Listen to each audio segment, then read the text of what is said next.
प्रश्न संख्या 1। विश्व की दूध की रानी किस नस्ल की बकरी को कहा जाता है? आपके ऑप्शन हैं ए सानिन, बी बीटल, सी जमुनापारी, डी सिरोही।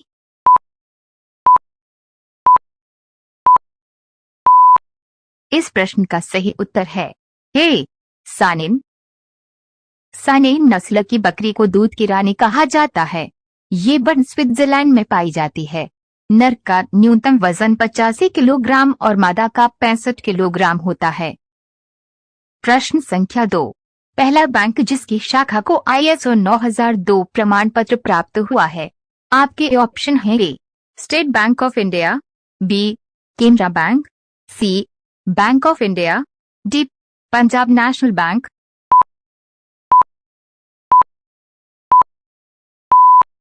इस प्रश्न का सही उत्तर है बी केनरा बैंक। प्रश्न संख्या 3। दुनिया में सबसे सस्ता सोना कहाँ मिलता है? आपके ऑप्शन हैं ए चीन, बी दुबई, सी हांगकांग, डी भारत।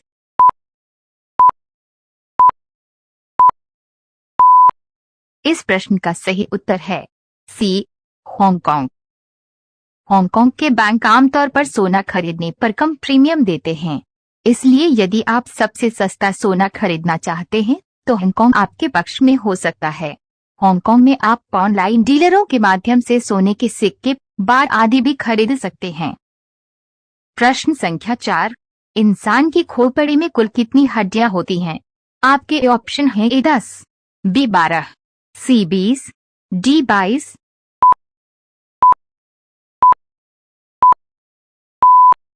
इस प्रश्न का सही उत्तर है डी 22। प्रश्न संख्या 5। सबसे सुंदर नस्ल के घोड़े किस देश में पाए जाते हैं? आपके ऑप्शन हैं ए तुर्कमेनिस्तान, बी अफगानिस्तान, सी कजाकिस्तान, डी पाकिस्तान।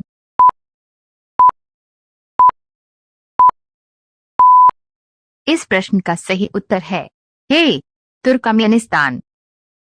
गोल्डन अखलटेक सबसे सुंदर घोड़े की नस्ल है। ये घोड़ा तुर्कमेनिस्तान का मूल निवासी है। अपने चमकीले पीले सुनहरे कोट के कारण इसे गोल्डन हॉर्स नाम मिला है। धूप में इसका सुनहरा कोट धात्विक जैसा दिखता है। प्रश्न संख्या 6। संविधान का निर्माण करने वाला विश्व का प्रथम देश कौन सा है? आपके ऑप्शन हैं A France, B America, C Germany, D Italy.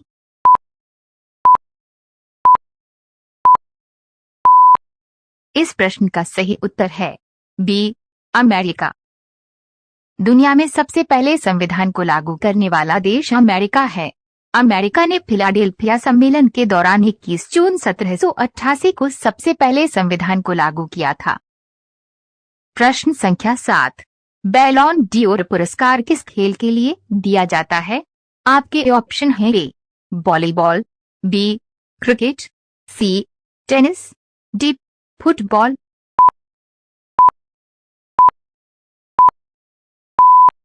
इस प्रश्न का सही उत्तर है डी फुटबॉल। बैलन डियोर को आमतौर पर फुटबॉल का सबसे प्रतिष्ठित व्यक्तिगत पुरस्कार माना जाता है।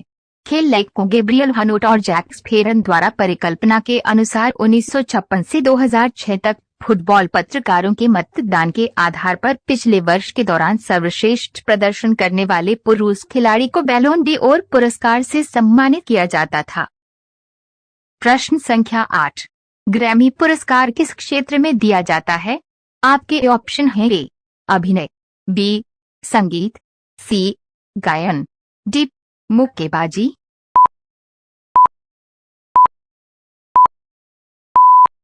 इस प्रश्न का सही उत्तर है बी संगीत।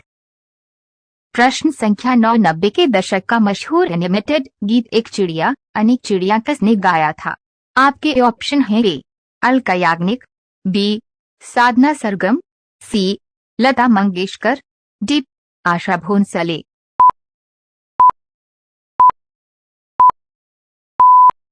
इस प्रश्न का सही उत्तर है बी साधना सरगम। साधना सरगम ने एक चिड़िया अनेक चिड़िया गीत को गाया था। सहायक एसएम हसन, महेश दावरे और गिरी श्राव थे। बता दें, इस फिल्म ने सर्वश्रेष्ठ शैक्षिक फिल्म के लिए राष्ट्रीय फिल्म पुरस्कार जीता था। प्रश्न संख्या 10, भारत के किस राज्य को मूंगफली का राज्य कहा जाता है? आपके ऑप्शन हैं ए गुजरात, बी मध्य प्रदेश, सी उत्तर प्रदेश, डी तमिलनाडु।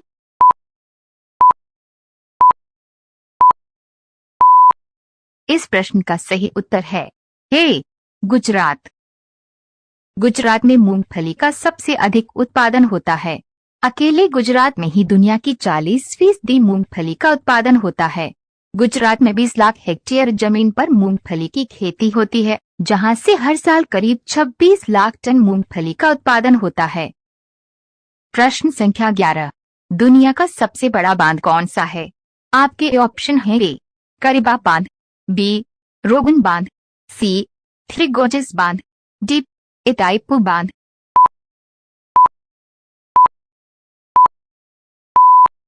इस प्रश्न का सही उत्तर है सी थ्री गोर्जेस बांध। दुनिया का सबसे बड़ा बांध चीन में है, जिसका नाम थ्री गोर्जेस डैम है। International water power and dam construction पत्रिका के मुताबिक 2.3 किलोमीटर लंबा, 115 मीटर चौड़ा और 185 मीटर ऊंचा यह बांध दुनिया का सबसे बड़ा पनबिजली बांध है। प्रश्न संख्या 12, तितलियों का अध्ययन क्या कहलाता है? आपके ऑप्शन हैं ए इक्थियोलॉजी, बी नियोटोलॉजी, सी लैपिडेटेरियोलॉजी, डी पोलिनोलॉजी।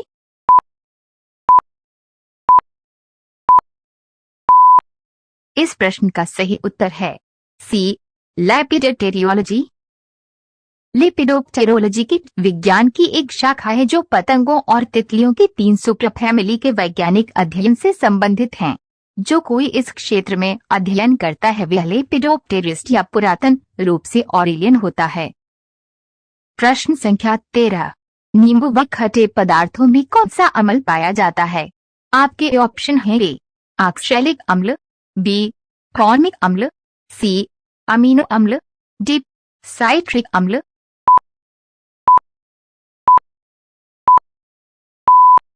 इस प्रश्न का सही उत्तर है डी साइट्रिक अम्ल। नींबू, संतरे और अन्य खट्टे फलों में साइट्रिक अम्ल या एस्कॉर्बिक अम्ल और इसके लवण पाए जाते हैं।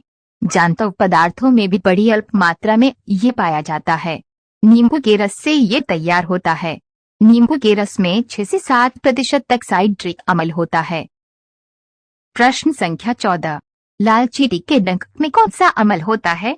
आपके ऑप्शन हैं ए ऑक्सैलिक अम्ल, बी फॉर्मिक अम्ल, सी लैक्टिक अम्ल, डी साइट्रिक अम्ल।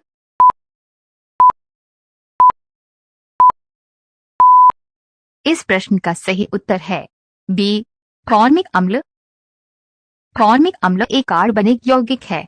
ये लाल चींटियों, जुआ, शहद की मक्खियों, बिच्छू तथा बड़ों के डंकों में पाया जाता है।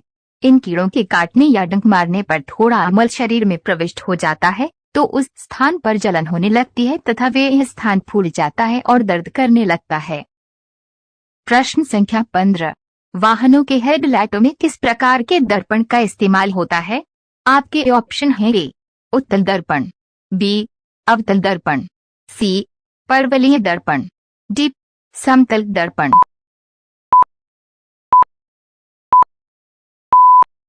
इस प्रश्न का सही उत्तर है बी अवतल दर्पण। अवतल दर्पण का उपयोग वाहनों की हेडलाइट्स में किया जाता है क्योंकि जब हेडलाइट के बल्ब को अवतल दर्पण के फोकस पर रखा जाता है तो यह प्रकाश को लंबी दूरी तक फैलने देता है। यदि आपको वीडियो पसंद आई हो तो वीडियो को लाइक, शेयर और हमारे चैनल सोरीन जीके स्टडी को सब्सक्राइब करना न भूलें। साथ ही बेल आइकॉन को प्रेस कर ऑन कर दें।